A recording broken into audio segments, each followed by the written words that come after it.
2 diabetes is a condition in which your blood sugar level is too high. After you eat foods that contain carbohydrates, chemicals in your small intestine break them down into single sugar molecules called glucose. Next, the cells lining your small intestine absorb the glucose, which passes into the bloodstream. When the blood reaches your pancreas, beta cells inside the pancreas detect the rising glucose levels. To reduce the glucose level, your beta cells release insulin into your bloodstream. As the blood circulates through your body, the insulin and glucose exit the bloodstream into your tissues to reach your body's cells. Most cells of the body have certain receptors on their surface that bind to the circulating insulin. Insulin acts like a key in a lock to open up the cell so that the circulating glucose can get inside the cell. Now your cell can use the glucose to produce the energy it needs to function properly. If you have type 2 diabetes, either your pancreas does not produce enough insulin, or your body's cells resist its effects, or both.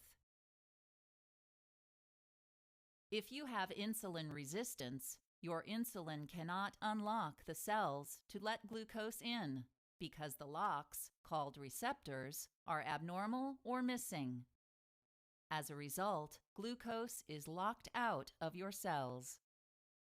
Consequently, the amount of glucose builds up in your bloodstream in a condition called hyperglycemia. To compensate for hyperglycemia, your pancreas produces more and more insulin. Your overworked beta cells try to keep up with the demand, but gradually lose their ability to produce enough insulin. Due to hyperglycemia and the lack of insulin, you may experience the following classic symptoms of diabetes: excessive hunger, excessive thirst, increased urine volume, and unexplained weight loss. Symptoms of type 2 diabetes that may appear over time include fatigue, recurrent infections, changes in vision, itching, and tingling or prickling sensations in your skin. Life-threatening complications of type 2 diabetes include diabetic ketoacidosis, hyperosmolar hyperglycemic non-ketotic syndrome, and hypoglycemia. If you don't receive treatment for hyperglycemia, diabetic ketoacidosis can result. Because you no longer have enough insulin circulating in your blood, your cells can't get the glucose they need to produce energy. As a result, your body turns to fats and proteins as an alternative source of energy. During the fat breakdown process, certain byproducts, known as ketone bodies, accumulate in your blood, resulting in a condition called ketosis.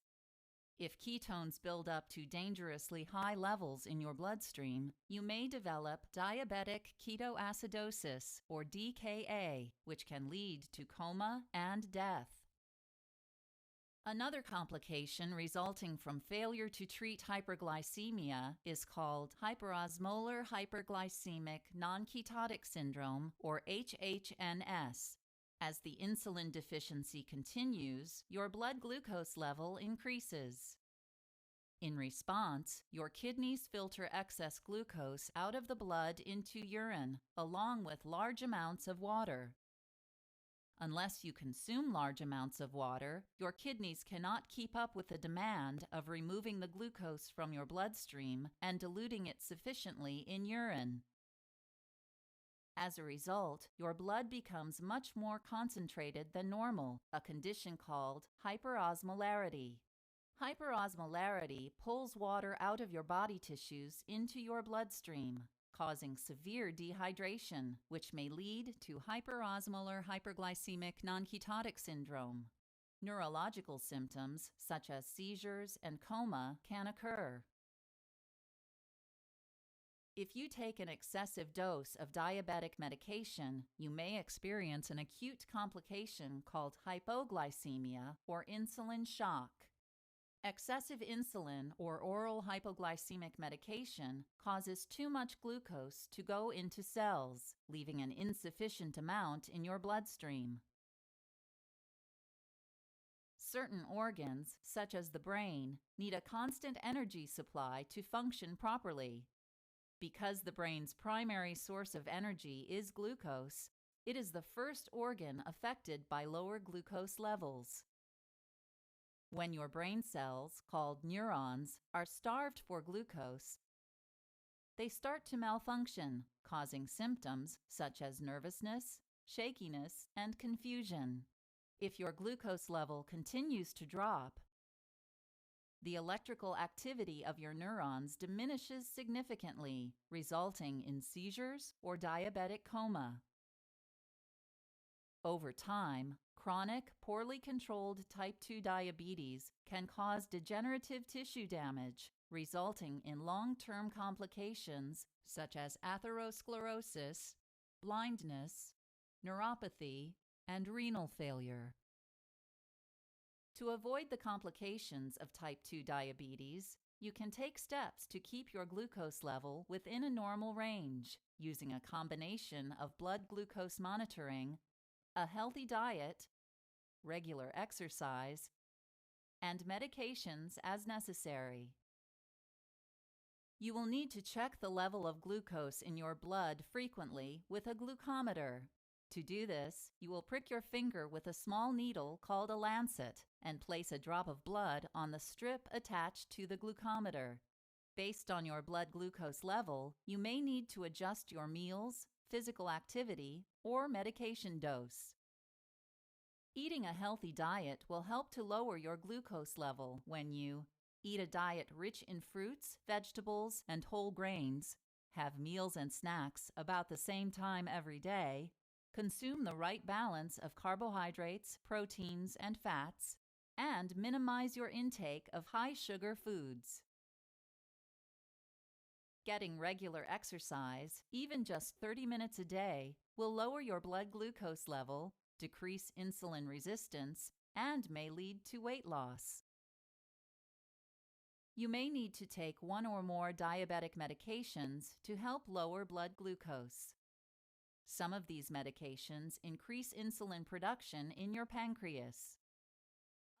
Others decrease insulin resistance in your skeletal muscles. Some treatments increase insulin sensitivity in certain tissues.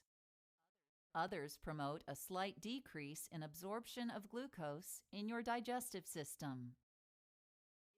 If your type 2 diabetes cannot be controlled with diet, exercise, and oral medications, your doctor may prescribe insulin and train you to inject it just under your skin. By treating and controlling your blood glucose level, you may prevent the occurrence of complications from type 2 diabetes.